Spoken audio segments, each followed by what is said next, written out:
పశ్చిమ బెంగాల్ రాజకీయాల్లో ఇప్పుడు బిగ్ డెసిబుల్ వార్ నడుస్తుంది. చాలా మంది టచ్ చేయడానికి భయపడిన లౌడ్ స్పీకర్ల అంశంపై సువేందు అధికారి సర్కార్ తీవ్ర స్థాయిలో యాక్షన్ తీసుకుంటోంది. అధికారంలోకి వచ్చిన తొలి కేబినెట్ భేటీలోనే శబ్ద కాలుష్యంపై యుద్ధం ప్రకటించిన సీఎం సువేందు ఇప్పుడు రాష్ట్ర వ్యాప్తంగా ప్రార్థనా మందిరాల నుంచి హై డెసిబుల్ లౌడ్ స్పీకర్లను తొలగించే ఆపరేషన్ శబ్దను అత్యంత కఠినంగా అమలు చేస్తున్నారు. అయితే ఈ చర్య తమ వర్గాన్ని లక్ష్యంగా చేసుకుని సాగుతోందంటూ కొన్ని ముస్లిం సంస్థలు, ఐఎస్ఎఫ్ ఎమ్మెల్యే నౌషద్ సిద్దికి మత పెద్దలు ఆరోపిస్తున్నారు. తాజాగా ఈ పంచాయతీ అమిత్ షా చెంతకు చేరింది. అయితే సువేందు ఈ విషయంలో వెనక్కి తగ్గేలా లేరు. అందుకు కారణం మే నెలలో జరిగిన అల్లరి మూకల విధ్వంసమే. ఒక పోలీస్ స్టేషన్నే నామరూపాలు లేకుండా చేసేశాయి ముస్లిం అల్లరి మూకలు. ఇంతకు బెంగాల్లో రచ్చరేపుతున్న లౌడ్ స్పీకర్ల వివాదమేంటి?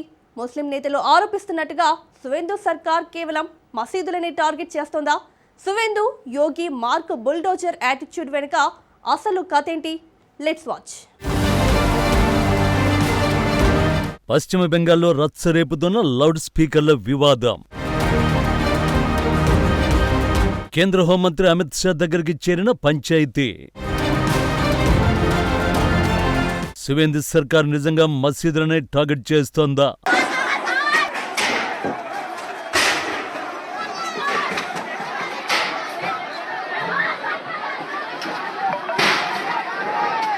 పశ్చిమ బెంగాల్లోని అసన్సోల్ ప్రాంతంలో మే 15వ తేదీ అర్ధరాత్రి జరిగిన మౌక దాడికి సంబంధించిన దృశ్యాలే ఇవి. జహంగీర్ మహల్లా పోలీస్ అవుట్ పోస్ట్ పై ముస్లిం అల్లరి ముక్కలు విరుచుకుపడ్డాయి. రాళ్లు రువ్వడం, వాహనాల ధ్వంసంతో ఆ ప్రాంతం రణరంగంగా మారిపోయింది. సీఎం సువేందు అధికారి ఆదేశాల మేరకు ప్రార్థనా మందిరాల్లో మైక్రోఫోన్లు, లౌడ్ స్పీకర్ల సౌండ్ పరిమితులకు సంబంధించి అవగాహన కల్పించేందుకు నిబంధనలు పాటించాలని కోరేందుకు అసన్సోల్ దుర్గాపూర్ పోలీస్ కమిషనరేట్ పరిధిలోని నయా మొహల్లా, జహంగీరి మొహల్లా పోలీస్ అవుట్ పోస్ట్ సిబ్బంది స్థానిక ప్రాంతాలకు వెళ్లారు. ప్రార్థనల సమయంలో శబ్ద తీవ్రతను తగ్గించాలని, శబ్దం మసీదు ప్రాంగణానికే పరిమితం కావాలని పోలీసు అధికారులు మసీదు కమిటీ సభ్యులకు వివరిస్తున్నారు. అయితే ఈ తరుణంలో పోలీసులు ప్రార్థనలను అడ్డుకోవడానికి ప్రయత్నిస్తున్నారనే వదంతులు క్షణంలో వ్యాపించాయి. అప్పుడే ముస్లిం వర్గానికి చెందిన అసంఖ్యాక శక్తులు ఒక్కసారిగా రెచ్చిపోయి జహంగీరి మహల్లా పోలీస్ స్టేషన్పై మూకదాడికి దిగాయి. వదంతులతో రగిలిపోయిన ఆందోళనకారులు నేరుగా పోలీస్ స్టేషన్లకి చొరబడి విధ్వంసం సృష్టించారు.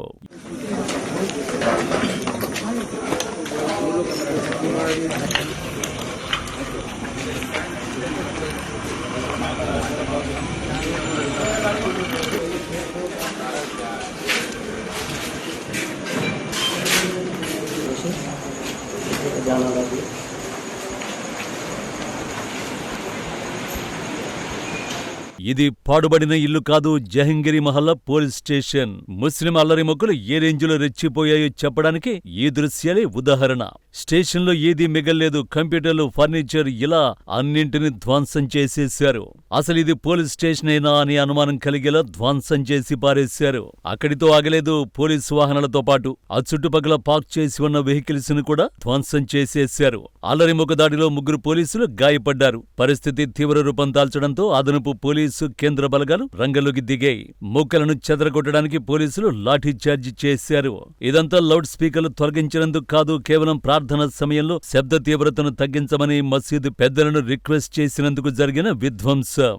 నాటి ఘటన సువేందుకు చాలా ఆగ్రహం కలిగించింది. అందుకే ప్రార్థనా మందిరాల్లో శబ్ద తీవ్రత తగ్గించే విషయంలో ప్రభుత్వం వెనక్కి తగ్గలేదు. అయితే ఈ చర్యలను కేవలం ఒక మతానికి వ్యతిరేకంగా తీసుకుంటున్న చర్యలుగా ముస్లిం మత పెద్దలు, ముస్లిం నేతలు ప్రచారం చేస్తున్నారు. అదే అసలు విషయం.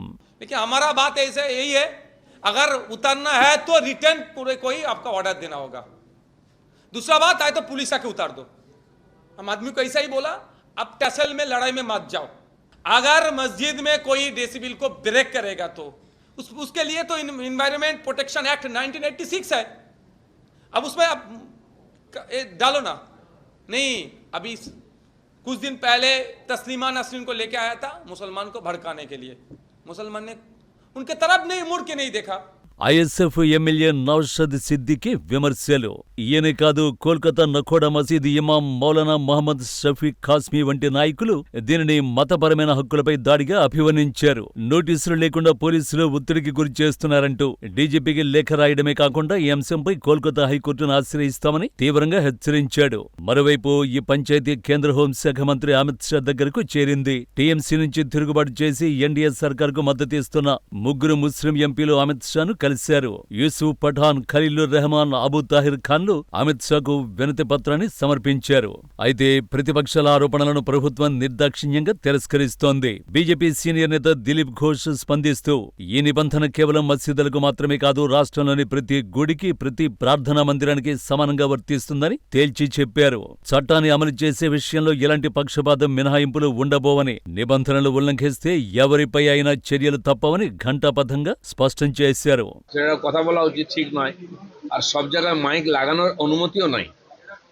মন্দিরে মসজিদে সব জায়গায় মাইক লাগাতে কে বলেছে? যখন এই ধর্মের কাজ শুরু হয়েছে, ভগবান এসছেন, প্রফেটরা এসেছে, তখন থোড়াই না মাইক ছিল। তো সেই জন্য অন্যের ডিস্টার্ব না হয়, সেজন্য সাউন্ড কন্ট্রোলে থাকা উচিত, এটা সরকার বলেছে, সেটাই সবার মানা উচিত।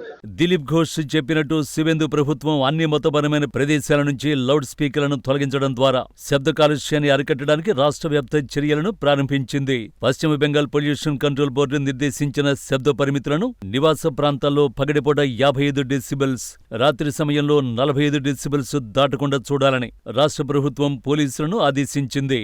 పోలీసులు రాష్ట్ర వ్యాప్తంగా ఉన్న అన్ని ప్రార్థనా మందిరాలు, ముఖ్యంగా అన్ని మసీదు కమిటీలను సంప్రదించి అధిక డెసిబెల్స్ కలిగిన లౌడ్ స్పీకర్లను తొలగించి వాటి స్థానంలో సౌండ్ బాక్స్లను ఏర్పాటు చేయాలని రిక్వెస్ట్ చేశారు. గత కొన్ని రోజులుగా పోలీసులు వారి సహకారాన్ని కోరుతూ మసీదు కమిటీ పెద్దలతో అనేక సమావేశాలు నిర్వహించారు. అనేక మసీదులు ప్రభుత్వ నిర్ణయానికి లోబడి నడుచుకున్నాయి కూడా. అయితే కొందరు మత పెద్దలు, ముస్లిం నేతలు ప్రభుత్వ నిర్ణయాన్ని వివాదం చేయాలని చూస్తున్నారనే ఆరోపణలు వినిపిస్తున్నాయి. ముఖ్యంగా ఐఎస్ఎఫ్ ఎమ్మెల్యే నౌషద్ సిద్దికి అదే చేస్తున్నారంటోంది అధికార బీజేపీ. ఇక్కడ గమనించదగ్గ విషయం ఏంటంటే, కోవిడ్ పాండమిక్ సమయంలో విద్వేషపూరిత వ్యాఖ్యలు చేసిన మౌలానా అబ్బాస్ సిద్దికి స్థాపించిన పార్టీ నుంచే సిద్దికి వచ్చాడు.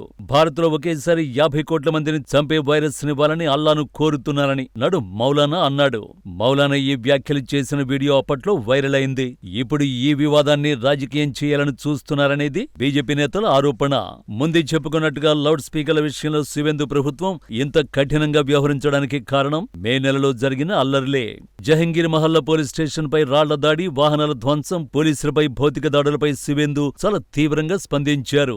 నాటి హింసాత్మక ఘటనలకు వెనక్కి తగ్గే బదులు శివేందు అధికారి తన వ్యూహాన్ని మరింత కఠినతరం చేశారు. చట్టాన్ని ఉల్లంఘించే మూకల పట్ల దయ చూపించే ప్రసక్తే లేదని ఆ రోజే తెగేసి చెప్పారు.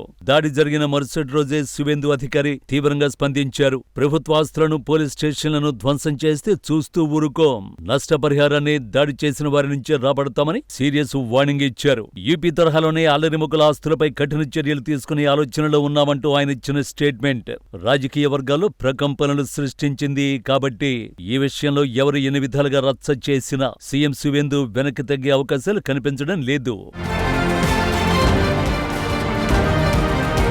నిజానికి ఇది కేవలం ఒక శబ్ద కాలుష్య నివారణ చర్య మాత్రమే కాదు. బెంగాల్ పాలిటిక్స్ లో శివేందు తన మార్కును చూపించే ప్రయత్నంగా విశ్లేషకులు చెబుతున్నారు. ఉత్తరప్రదేశ్ లో యోగి ఆదిత్యనాథ్ ఎలాగైతే ఎవరి ఒత్తిళ్లకు తలగ్గకుండా రాజకీయ సమీకరణాలను పక్కన పెట్టి నిర్ణయాలు తీసుకుంటారో, ఇప్పుడు బెంగాల్లో శివేందు అధికారి కూడా అదే బాటలో పయనిస్తున్నారు. ఆయన విధానాల్లో జీరో టాలరెన్స్ స్పష్టంగా కనిపిస్తోంది. నేను ఎవరి మాట వినను, చట్టమే నా మార్గం, ప్రజల ప్రశాంతతే ప్రాధాన్యమనే నైజంతో శివేందు ముందుకు సాగుతున్నారు. గతంలో ప్రభుత్వాన్ని ప్రభావితం చేసిన మత పెద్దలు, విపక్ష నాయకుల బెదిరింపులకు శివేందు ఏమాత్రం బెదరడం లేదు.